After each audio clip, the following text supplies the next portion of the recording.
కొంతమంది వ్యక్తులు గత 5 సంవత్సరాలు రాష్ట్ర పాలనలో చాలా కుంటిపడిపోయిన రాష్ట్రం మళ్ళీ అభివృద్ధి బాటలో నడుస్తుంది.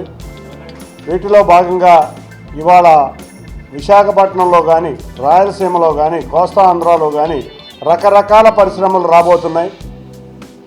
మనం చూస్తే రాయలసీమకి ఏరోస్పేస్, డ్రోన్, అన్నిటికన్నా ముఖ్యంగా ఉత్పత్తి రంగం ఎక్కువగా రాబోతుంది.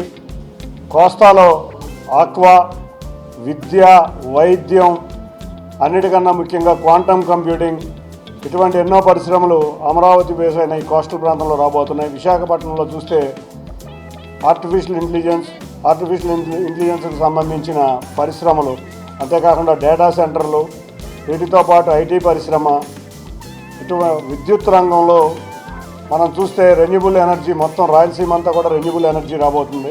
ఇట్లా ఒకటని కాదు, రాష్ట్రం అంతా కూడా అభివృద్ధి బాట ప్రయాణిస్తుంది.